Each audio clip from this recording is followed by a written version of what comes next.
Well, you know, when Jesus came here to the earth, I mean, there was endless benefits, innumerable. Of all the things that happened, but the greatest of which, and the central of course, is that the sacrificial lamb came into the world. The fundamental thing is to go to the cross and to die for the sins of the world, and to fulfill that which had to happen. The wages of sin is death. The gift of God is eternal life through Jesus Christ. He had to go to the cross. That was his fundamental, focus. As all of his life, his eyes were fixed on Jerusalem. There to go and to give himself as a sacrifice for the sins of the world. We know that. But there's many other side, I guess you could say, benefits and blessings. And that is that truth, just itself, truth became human. It had a body, within it. Love, it became very visible. It had now a whole different dimension. It wasn't that God loved anymore, or there was any more truth. It was just now right there in your presence. You heard it, you saw it, you touched it, you handled it. And there when Jesus is now literally who he had always been, who God always was, and no change at all in personality or behavior or who he was. And now that he's just in a body, it had a whole new dimension of being able to be understood and reflected and experienced by human beings who watched it and saw God's love, saw God's mercy. They'd always heard, God, how merciful God was, but couldn't grasp it until they literally saw, Jesus there, who came for sinners and wine bibbers and people in trouble and joined up with them. And here, those that thought they knew truth are saying, what's this person doing with ungodly people? And realize now, that's what grace is. That's what mercy is. That's what patience is. That's what kindness is. And it had a whole new, it became very personalized. And it had a whole new dimension, I think, benefit that we as a world, as human beings, were able to see. And becoming so sensitive. I mean, you can imagine the masses watching, listening to him, following him, seeing, these things, and so sensitized to God's love. I mean, the masses of people responded. The sensitivity of God, the sensitivity of God's care, of his compassion, of his love, of his mercy, of his kindness. And we live in a world that is incredibly desensitized. I mean, we just have, we're so taken, and it happens more and more and more around. I mean, one of the things with media, and I'm not saying good media, bad media, just media in general, ever since, TV and with satellites and with things where people can be live action of what's going on in Afghanistan. And, and next thing you know, I mean, here's these bodies that are laid out in pools of blood. And, and you turn on the TV and there's something that just happened hours before. We're watching it while we're sitting there eating our dinner, but we're looking at what's going on in Washington, what's going on here, what's going on there, what's going on a few miles down in downtown Portland. I mean, everything, the whole world, you sit there, and watching, you can't take it in. There's just nobody, it's impossible. But yet it's thrown at us. We turn it on, and to check in with it. One time I was in New York City, and I was taken to where there's these two buildings, government buildings, housing projects, and each one of the buildings, they told me, 30,000 people live in these buildings, a little over 30 stories each or something. I can't remember how many there were. But they said you can actually live your entire life inside of those buildings. Every 4 floors, or 4 were housing. And they had about 1,000 people that lived on each floor. And then the 5th floor was everything from grocery stores, dental offices, hairdressers, clothing, everything you need, government buildings, your welfare offices, police, everything that a city has was in. You could actually, grow up your entire life, go through all the way through school there, go through all of life there, and never had to leave literally the building. Everything was in it. But yet they also said, we didn't go in it, but they said virtually every door, though there's like 1,000 people on the floor, every door has a minimum of 2 locks on it. The one that's there, but also everybody had to go and add their own padlocks, because the crime is just unbelievable. you know, what goes on there. Much higher rate of crime than there is outside. And people are just so jammed in. You know, there's, you know, Isaiah, he says, woe unto thee that join house unto house. There's something that happens to the human soul almost when you just cram more and more and more, whether people into an environment or you pull people into the environment otherwise, like with media and all these things. I mean, we look now, I mean, all the, you know, a while back I'm talking to this gal who was just going through a traumatic thing because in Facebook somebody defriended her. And, you know, and she just couldn't handle this. They weren't even really that close to the person. It's something that, I don't know what she did or said or happened on the thing, but she was different. And she was crushed, you know, thinking that this person was a friend. You know, I mean, you got people that, you know, I have a Facebook, I have 2 Facebook accounts. I don't even know how to get it. I haven't been in them probably for 3 years. I just stopped it. And I had somebody that periodically I put a verse in to see, oh, you need a Facebook. And one day I'm there, I said, how does this thing work? And they go in and they show me, you got friends. They actually, you can have 5,000. And then there's another, then they said, we need to open up a second one because the limit was like 5,000 at the time. I had 2 Facebook, like we fucked it. I said, who are my friends? They'd go through and they should, I didn't know one name. One. I said, these are my friends. I said, I don't know anybody on this thing. People just, you know, get on these things, but the world has become so personalized. You have to shut it down. Most people, they get in their car and by the time they're 2 houses from their house, I don't know how it is for you, they don't know people anymore. They don't know, you know, who they are. They can go all the way to work and they maybe they pass, who knows how many people, stop in and get a cup of coffee, go to the store, get some gas. They don't know anybody. You walk into the office and they start having some level of familiarity. But we lived in a world now where, you know, you're just looking there, Iran, Iraq, Afghanistan, you know, Russia, you know, the president, you know, Biden, Trump, whatever, you know, all of this is just, and as a result, you've got to block it out for your own mental health. You can't seriously sit there and have dinner and then look and see some of these photos that are going on around the world, or here, you know, even downtown, somebody, you know, have a riot and burn down somebody's business and maybe you even know who they are or you've been in the business, or somebody's shot and killed. I understand murders are skyrocketing, and not only here, but all over.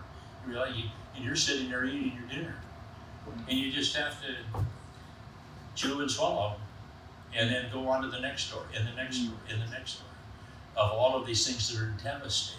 You can't take them in. You'd be crying all night. You'd be, if you took it seriously.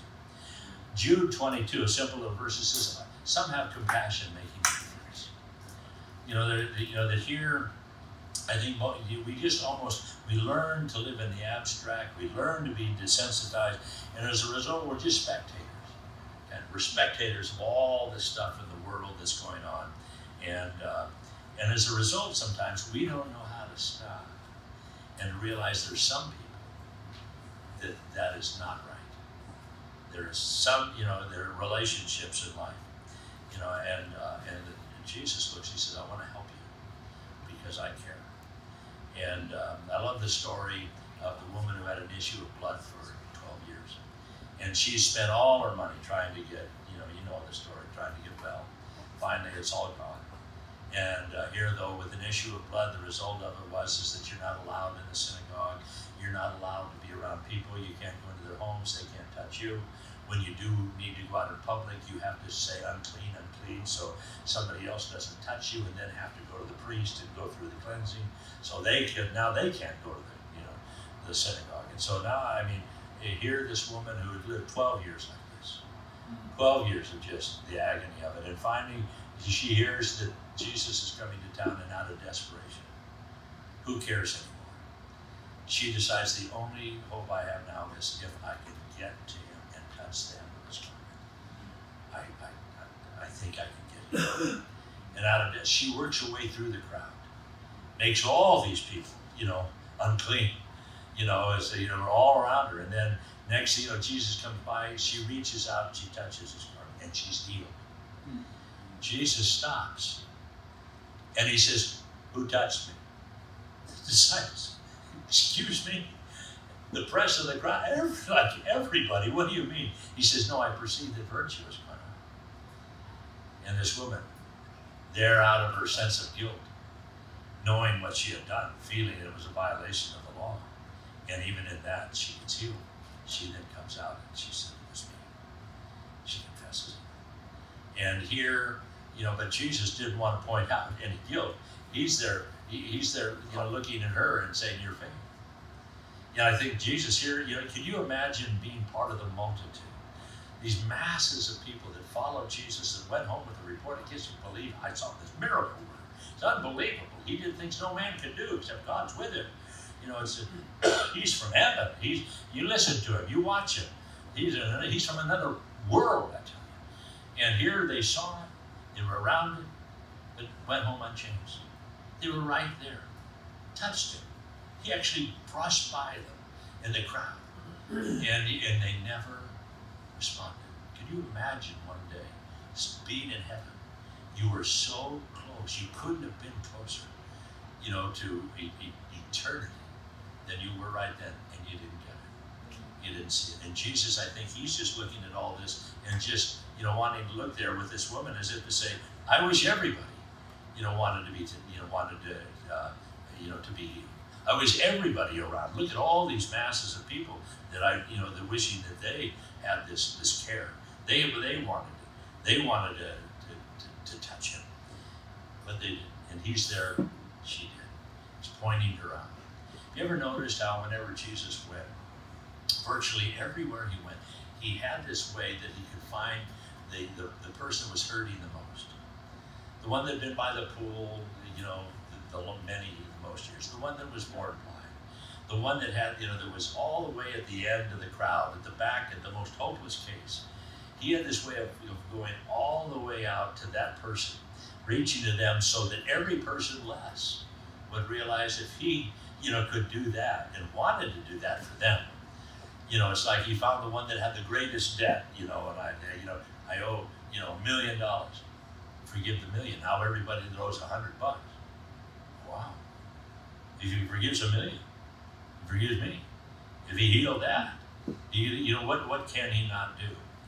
And so here, when Jesus came, he could touch people, and he had, this incredible vehicle that he had never had before, a body. I mean, here when you're in heaven, you're the creator of the universe. In the beginning was the Word with God, the Word was God. Same as in the beginning with God, and by him were all things made for me. I mean, it all, every bit of it spoke the, universe into existence, flung the stars in the far corners of the night, and yet he never had a body. Now he has a body. So the Bible says, so he can be touched with the feelings of our infirmities. He deliberately came down here. I want to feel everything. I want to touch. I want to feel everything. He could be touched with the feelings of our infirmities, yet without sin. In other words, Jesus said, I want to go through everything a human being can go through in this life, yet without sin. I want to go through it and never cry out cold. I want to feel it all to the ultimate extreme, so that he can be touched, so that anybody that would ever come to him and want to say, Lord, you don't know how I feel myself. I beg your pardon. I do. I felt every bit of it. And, that you feel. I know the loneliness. I know the rejection. I know what it is to be turned on by your friends. I know what it is to be spat upon. I know what it is there to even have those like sheep who scatter each unto their own. I know everything. I felt everything a human being. And there won't be anybody where Jesus, I never felt that. Don't know what to say. No. He is somebody there that he had this capacity now to show what he had always been in a dimension that would be interpreted. And he did some interesting things to me, not to get sidelined. But I mean, you look at Jesus spat on the ground, made clay of the spittle. Put in the guys, he could have just said be healed, that's what he did usually. But I don't know whether, he'd always watch people spit. Why do they spit? I got a spitter now. Let's see how it works. I don't know some of the things, but he was just, he washed the disciples' feet. Now we've washed everybody's feet forever. He washed Adam's feet. He washed Steve's feet. He washed all their feet. But now he got down on his hands and his knees, and people saw him do what he had always been doing all along. And then Peter said, "You'll never wash my feet." "No, that's, except Peter, if I don't wash your feet." He said, "No, no, you're no part of me." You know, and here, I mean, and to watch Jesus, you know, he loved personal relationships. He was always God, omnipotent, all power, omniscient, all knowing, omnipresent, always everywhere. It says he knew the hearts of all men, so he gave himself to one man. He knew everybody. And here, even when he's talking, is what we're going to have this Simon the Pharisee. Simon thinks something, and it says, and Jesus answered him. He's just thinking it. He's just this man. And Jesus answered him. In other words, he knows he's listening to this conversation within this guy's mind. But he's thinking, and Jesus answered him. And he said, "Simon, I have somewhat to say." He said, "Oh, Master, speak on." And then he speaks to him. He answers him. So he always had this, but yet at the same time, he now had this capacity for relationships.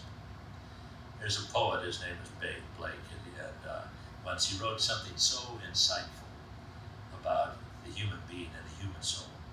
He says, "This life's dim windows of the soul distorts the heaven from poles to pole and leads you to believe a lie when you see with and not through the eye." I've got to say it again so you can kind of get the grasp of it. He looks, this life's dim windows of the soul. We have the soul, but dim windows of the soul. There he says it distorts the heavens from pole to pole. You don't get it at all. There, if you merely see with and not through the eye. In other words, he's saying there that all that the eye is something that can connect the human soul with what it sees. But if it merely sees and it doesn't make the connection to the soul, this life's with dim windows of the soul. You don't see well, and it distorts the heavens from pole to pole and leads you to believe a lie. You don't get it if it doesn't connect to your soul. And there are some things in life that God looks at and says, that, my friend, has to connect to your soul. You don't just see it, you know, and it's personal. And God seems to love. I mean, he doesn't like it. He didn't introduce, I'm the omniscient, omnipresent, you know, God. No, he said, I'm the God of your fathers. He liked relationships, Abraham, Isaac, and Jacob. And here, as you've been looking at this story in Luke 7, you know, we watch the Lord as he loves to behave. Simon, a Pharisee, invites Jesus to his house for a meal. Now, that's not unique. That's something that would have been very common. Back in these days, in this culture, there was no separation of church and state. The church was the state. You know, and the town Pharisee was the mayor. He was overseer of things there. And his home was a very public home. It wasn't like his home was a private place. That's where they didn't have city hall. They didn't have civic buildings or something. When a guy had that role, and he's the Pharisee, people would come to his house. It was public, and they would be hanging out there and coming and going and doing things. It was very common. But also, though, one of his jobs, almost like the mayor or the town Pharisee, is that when somebody of note came, you received him. And you liked him, or you didn't like him, just like a mayor. You're mayor of your town here. Mayor may not like the governor, but if the governor comes to town, the mayor will welcome him in City Hall, and here's the keys to the city. Thank you, Governor, for coming and gracing us with your presence, you know, and meeting with us to discuss whatever. And they may behind him say, I hate this person.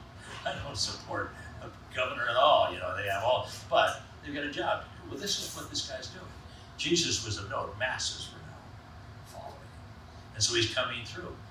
Now he has a very clear agenda, you know, there that he has, that he could have finally some occasion. I mean, if any guy's ever going to get a feather in his cap, it's going to be the Pharisee that exposes Jesus for a fraud. Somebody there that was finally able to break through the superficial thing of this miracle worker, this whatever he thought he was, that they like, I don't believe in him at all. There's something about him, and whoever could bring that up, and he's there, you know, something there that could happen. And next thing you know, he is given a gift beyond his dreams. He all of a sudden now he's got Jesus in his house. There's the crowd around, and the people are in there, people hanging, looking through the windows. In comes this woman. Everybody in town never sees a sinner. And she comes in, and she gets there, and she's weeping. Her tears are going on Jesus' feet. And she's wiping his feet with her hair. And she's kissing his feet. She's brought in out a box of ointment, and she's rubbing the oil there on him. And here, you can, all the people probably staring, that they would see this picture. Oh, this is not good. This is not going to, wondering how this is going to be handled. There, and the Pharisees sitting there probably just eating it up. I just given the most incredible gift, because he's thinking, this man, if he was a prophet, like everybody says, oh, he's a prophet. If he was a prophet, and people think, he would know who and what manner of woman this is, because she is a sinner. Everybody knows it. And now, he's just probably sitting there, and Jesus says to him, Simon, I have somewhat to say to you. And he said, oh, Master, he says, just a little story. There's this guy, that he had two people on him. One of them 500, and another one 50, and neither could pay it. And he forgave them both. And he said, now, which one do you think which one loved him the most? Simon, he's not going to get caught in this. He says, well, I suppose. He doesn't say, well, of course, the one he forgave him. He said, well, on the information you've given me so far, I'm not sure I got the whole story, but just on that so far, I would suppose. I'm not biting on this thing. The one he forgave the most. He says, no trick. That was rightly spoken. That's it. But then he says, Jesus turns to the woman. He's looking at her. And he said, Simon, as he's talking to her, Simon, do you see this woman? And here, as he asked this question, and he says, something, Simon? First of all, everything this woman was doing was traditional to do. Anybody that had a guest to their house, they always had water there at the door. And they would always, when they came in, they would wash their feet. Yeah, you've been out walking there in the street, and the roads all dirty, dusty, and your sandals are dirty. You got your sweat, and caked with mud. One of the things you just do. It was like somebody came to your house. Would you like a glass of iced tea? What can I give you to refresh you? That's what they did then. And then they greeted each other. They gave each other a kiss. One on the side, the other side. It was just a handshake, an embrace. It was welcome to my home. It was just, you just did it. It was just hospitality. Everybody did it. And then they'd been out in the heat of the sun, and they dried the skin. They would give them some ointment there to kind of refresh themselves and to welcome. And he says, I came to your house. You didn't wash my feet. You not only didn't see her, you didn't see me. You didn't wash my feet. She did. And you didn't show any care or love or affection or warmth to me. She wiped them with her hair. You gave me no kiss. She's been kissing my feet. You gave me no ointment. Something everybody else would. That's right. He did. He said, you didn't do this. She did it all. Simon, and to me, this whole session, by the way, I want to make it very simple. It all boils down to me to one question that ultimately I would want to ask you. Do you see your woman? Jesus said, do you see this? And you see, Jesus saw her. And he saw her. All it would, Simon, there no doubt he didn't see the woman. Obviously, when Jesus, most of his questions he asked kind of rhetorical. It's like, don't answer it. The answer, he asked it because it's very obvious. No, you didn't see her. You don't see her at all. And never had. He just saw a body. He saw a reputation. He saw an experience. He saw a symbol, never the person. Had no idea who the person was. But she was going through. Jesus could look at her and he saw her whole life. He saw the day she came into the world. He saw her growing up, maybe abused or used by an uncle or some family member or somebody else, or a boy that takes her out, picks her up, and she thinks she's in love, and the next thing you know, she's thrown aside. And then another, and the next thing you know, she's got a reputation now, no righteous person will have anything with her. And next thing you know, she's making her living, selling herself to survive. And Jesus, he looks and he sees every bit of it. He sees the pain, the loneliness, the sorrow, the struggle that's going on. And but Simon, he never saw the person. Many times we don't see the person. We just see images. We see numbers, and or money, or reputations, or oh, I'd like to meet so and so. He's a local banker. Oh, I'd like to meet so and so. He's this or she's that, or somebody there we attach to them that gives some significance to them, and all. But Jesus, he never saw any of that. And one time I was in Palm Springs, and we're doing a conference there, and we're taken out to lunch, during the day for the conference, and then came back. And we go into this restaurant, we're sitting there. And while we're sitting there, we realize there's something going on. People are, wrestling. What is it? And so we sat there, we asked the waitress, what's going on here? And she's standing there, she's got a little thing, and she says, well, don't look now. But right behind you, John Travolta. He's here doing a movie. And he's here for lunch with some of the people from the cast. And I look over, even though she said, I look over, and there's John Travolta sitting there.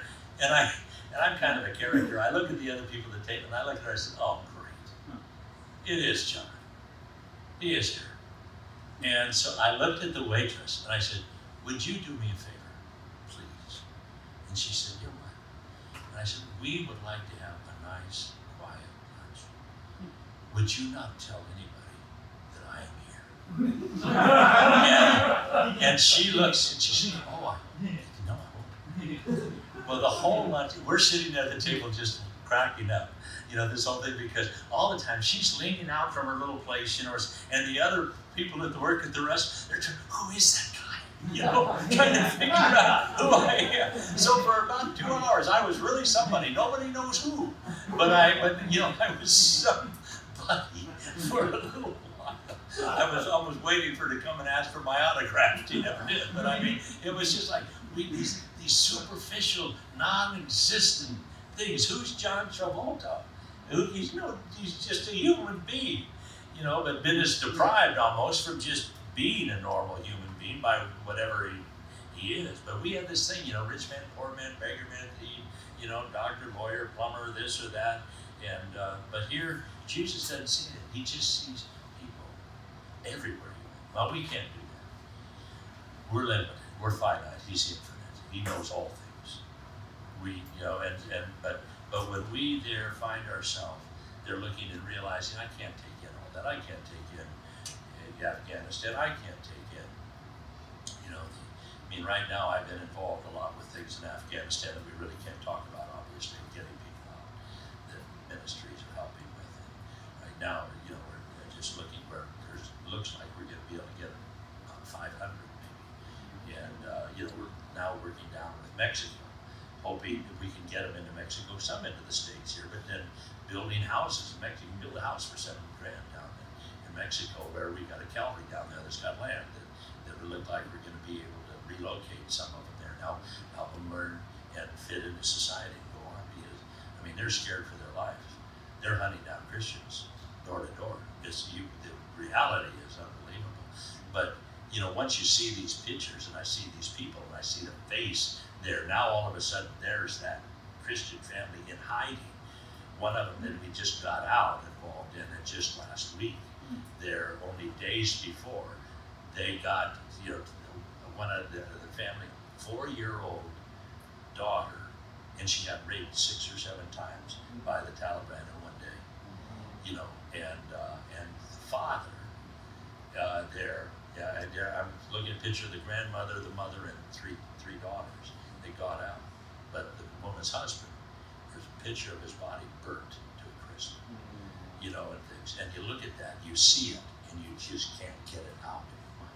All of a sudden, either you're just so desensitized, but now where are we going to get them? How do we get them now relocated, their temporary place, out of the country now? But you just look, and some have, God says, have compassion. But where we, of all places where we're to have it, is on our wife above all else. And I believe we, as men, so often, we just tend to look at women as, I don't know, the 4 C's, I think, cookery, cleaning, carpooling, I don't know what they are, 3-3 or whatever they are. You know, you're just an object. Your job is to cook and clean and be a lover and whatever, carpool the kids or whatever. And rather than, the Lord looks at many times, I think he looks at us and, well, I only have one question. Seest thou this woman? And it's something that I would just suggest to you men is whether to sit down and ask your wife. Ask her, how are we doing? I want to know, how are you? And you know, that's a dangerous thing. Because she's going to, if she tells you, you're going to have some things to deal with. You will. You know, some might, you know, oh, it's just wonderful, it's great, hallelujah, I couldn't ask for a better guy than you know, or something. Well, she's blind. Just take that, you better ask her. But I mean, and I'll tell you something, I've been doing counseling for many, many years. I don't mind talking to your wife. I'll talk to, you know, I mean, anybody, oh yeah, the guy's an idiot. He what? You gotta be kidding me. The guy, and you're still with him? Oh man, you poor woman, I can't understand it. You know, I don't, because I could give her a list, this guy's got to deal with this, he's got to deal with it. It doesn't bother me at all, because at the end of the appointment, I pray with her, she walks out the door, and I have no responsibility. You know, since I asked my wife, how are we?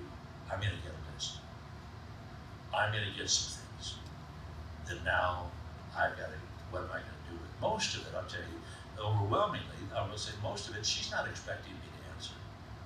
She's not looking at me like you're the solution. She just wants to know I care. She just wants to know I see the woman. That this is where she's at with the kids, the grandkids, or this person. What's going on, their life. You know, and Jean is extremely social. She's a talker. Every morning, she wakes up at 4 or 5, has for many, many years, and she's got little lights on her Bible and stuff so she doesn't wake me up, because I used to wake up before her, but I don't anymore. But she's got her little devotional out, she's got her journaling out, she's got all these things that she's doing kind of laid out there in the bed. And she's waiting for me oftentimes to wake up, because when I do, you know, you know, she's got something to talk about. I go into the living room do my devotions and reading, and then she comes out a little later and we pray together every day. But the thing is that she always has things that are on her mind, that are not on my mind. Now they're my kids, they're my grandkids. I just don't see it that way. All these stories and what they're all going through. And she internalizes all of this stuff. And I think we as men, we just say, hey, they're going to be fine. Forget it. Get a life, honey. You got me. I never, when our last boy got married, I was the happiest guy on the planet. You know, they're gone. They're gone. I think they're really gone. And, you know, well, they come back various times. But you know, I was so elated. Jean is crying. She's crying, you know, and I was kind of like, honey, you know. I remember one time when the boys were wrestling around, and I'm looking over at her, and I'm looking at the kids. I said, you know something? The Bible says a man shall leave his father and mother and cleave unto his wife. She said, these guys are going to leave us. She said, yeah, I guess so. I said, let's beat them to it. Let's get out of here. We're so just men oftentimes. We just tend to be boys are like public property, government. You just, you don't know, nobody wants a boy. You just kind of put a roof over the head and throw some food in the cage and just kind of, they're going to leave you. Girls never do. You know, you get, what's the thing of daughter you got forever or something. But and that's true. My Jean, my sister, my dad and her dad, you know, they're in their 90s. They're still daddy. You know, still this wonderful thing happening. But I was so happy when that last one was out. Look at this. We're free at last. And Jean is crying. They're all gone. I said, yeah, yes. Don't you get it? They are gone. You know what I'm saying? They're going to be fine. And we're going to be fine. And she's looking at me like, you're it. You know, like, oh man. Can't we get them back? You know, or something. But because, and realizing now to fill them and to be that mate and to have, you know, that you know, and here Jesus, though, when he looks there and he sees her and something that you just might have, ask your wife. And find, is to put yourself right out there and to ask her, how are we? I want to know how we're doing. What can I do? And, she may say, you're great. Say, well, I want to open my, I want to grow up with you. I want to grow up with you. I want to have something that we have that's irreplaceable in our love, in our care, and what we mean to each other. And that's something I don't think we as men naturally have. I certainly didn't. And still kind of there to where I really stop and want to, sometimes she's talking and I'm saying, come on, get to the point. But get to the point, and she's telling this whole story. What's the point? Where are we going with this thing? And she's not going anywhere with it. There is no point. Type of a thing. It's just she loves to talk. And say, Lord, can I sit and listen?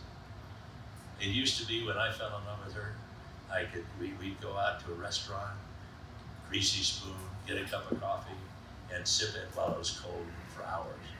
I wanted to be with her. I just wanted, where do you want to go? You want to take a walk? You want to go to a movie? I'd walk through a store with her, or something, just to be with her. And then finally you get her, and now, okay, we're on to the next project. I need a job. I've got to feed her. Now I need a place to live. Now we got kids, and this is project. Meantime, they're looking there inside and wanting to grow with you too. And when you can look in and see the woman. I don't know what time. How long do we have? What's the time?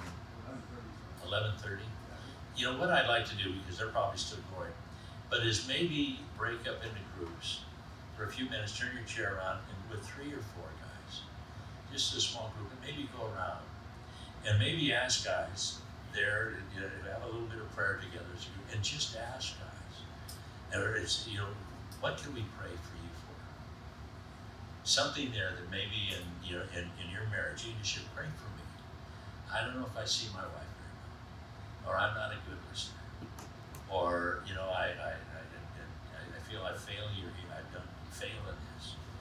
None of us have arrived.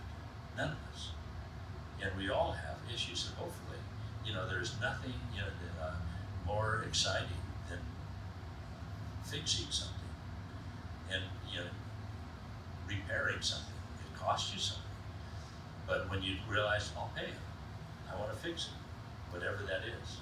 We just went through. We had a toilet leak, and the toilet leak goes around. There's an old carpet. We'd always talked about doing something. Not now, stuff. Well, it went enough to where all of a sudden, one thing leads to another, and we end up the entire carpet, with it, and then in one of the toilet areas, south had carpet. That's how when we bought it in. So we finally, we got to put tile in there. But she just loves going. We go to Lowe's, and I'm sitting there, I'm colorblind. So life is very simple for me. It's wonderful. I really like being colorblind. She's sitting there looking at all coming to me with another piece of carpet. What do you think about this? It's fine. I like it. Well, then what about this one compared to this one? I am colorblind. But you want me to pick one? I like that one. Well, why don't you? What's wrong with this one? Well, which one do you like? Well, I like this, but I want to know what you like. I like the one you like. I don't care. I want you to care because you have to share the carpet. Okay, I care. I don't like either one of them. Or something. Go give me some more. Or something. And we like spend. I felt so sorry for the person in Lowe's. They're picking out carpet like 2 hours. Then she's taking pictures of it and sending it. 2 of our daughter-in-laws are really, really good with interiors, picture decorating colors and all. So I'm sitting here in Lowe's. I go over and buy a Coke and come back and sit on a pile of tile for a while she's there going back and forth. And she said, "This is boring to you." No, honey, I can't tell. I've been looking forward to this all day. Sort of a thing. I'm just going to go get some more chips and another Coke, or something. But there, if something is important to them, saying this is important to me, that are you happy? What it is. And will it cost me? Yeah, of course. But then the end product, wow, She looks at you, and you're awesome. You know, thank you for doing this. You win. So maybe we could just get in some, turn around and just, whether, help me see my wife. I don't know if I see her very well. I'm not, I don't know if I'm a good helpmate to her. I want to be a better one. Or I lose my temper. I'm impatient. And all these things that